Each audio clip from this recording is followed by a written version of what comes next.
This one's for the women, the mothers, wives, sisters. This one is for Mother Earth. This is for the tribes that still remember the value of the feminine energy alongside her divine masculine. This one is for you. You are needed here. Rise, sister, rise. Rise, woman, rise. Your energy is needed here. Within this earth, there are masculine and feminine principles, and over so many years, the feminine principle has been suppressed and denied to the point that even women themselves believe that they do not play an important role in this story. To the point that even women themselves believe that, indeed, I can't do this because of my hysteria, or these emotions are really long outdated principles about what a woman can or cannot do. We are needed here. Our energy is powerful. It has been feared for long enough. It has been suppressed for long enough. It has been hidden so as to bring forth powers that are out of kilter. The hypermasculinity and hyperfemininity, which is over-aggressive and domineering and not in touch with its own intuition, its time is over. Its time is outdated now. It is now time for these energies to rise and to merge together as one and heal the earth, heal the things around us. The principles of the feminine energy that have been denied for so long, that are coveted and used as something extra and nice, but at the same time controlled and put down. The time for that is over. The feminine rises, and the feminine rises with a roar as well. After so long in fear and shame and pain, now we own our voices. Now we own our truth. Now we own our bodies. Yes, it might come as a surprise, but this temple here, this is mine, and this is mine alone. And for every woman that has ever been shamed for this, for every woman that's been ever put down for the natural tendencies that she brings to the world, may she remember. May she remember the strength and power that she carries within her when a woman speaks her truth and speaks her voice. This creation story lacks completely the womb, the wisdom of the woman that brought forth the creation. The fact that to create something, the feminine energy is there as well. Let's not leave that out of the story. Our Mother Earth is crying for our care, nourishment, and attention at the facets that we have suppressed for so long.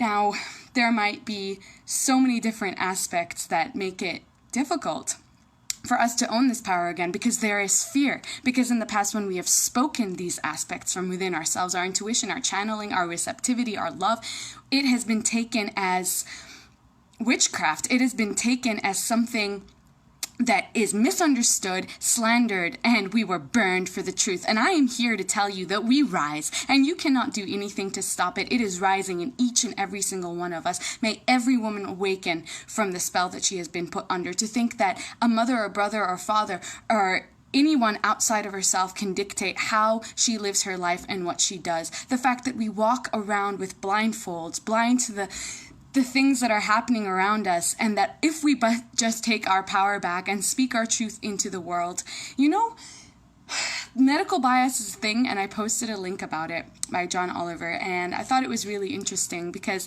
to this day, women might go into a doctor's office and speak about problems that they're experiencing and be turned away based on an outdated belief about their hormones or emotions. And of course, a woman's body is just a glorified man's body. No, we are unique. We each have our own energy that we bring into the world. Within each of us is both the masculine and the feminine energy, and they have their traits. The healthy feminine energies, receptive, nourishing, channeling, caring, flowing, creative, and the masculine energy has the traits of preservation, loyalty, adventure, strength, power.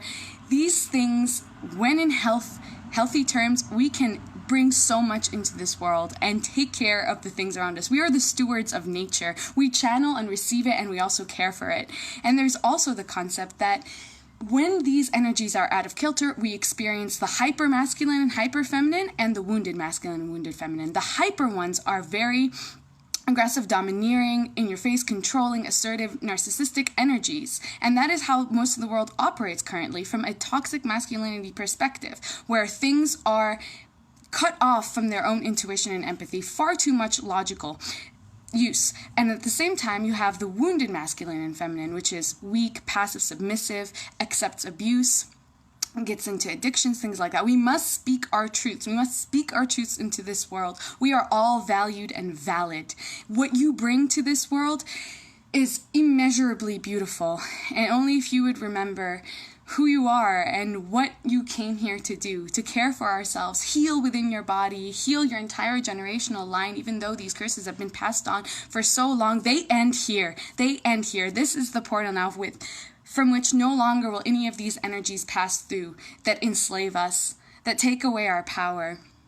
You are powerful. You are a light that has come to this world to remind of love and what that can do, what you can do with your creativity and your energy. I went to a dentist and I got told that I needed to go to the psych ward because I was having assertivity around my own body. I was speaking about my own body and my experience in my body, and I got told by this older white man that I needed to go to the psych ward. Now, these are the types of things that we must speak up about in all kinds of domains, whether male or female. Things happen to us, and we must speak out against them. Either tell them your story, walk away, speak about your story elsewhere. No longer is it time to be silent about things that are outdated and no longer serve us. If something is wrong, say something about it. If you notice something that you don't want to serve anymore, do not serve it. And share that with people. It's time. We've come here, and this new earth is all ours to play with and create and make. And at the end of the day, I give thanks to the indigenous tribes and the ancestors before us that have taken care of the earth and given her to us. And we are to be stewards of the earth and give that to our children. Thank you for being here with me.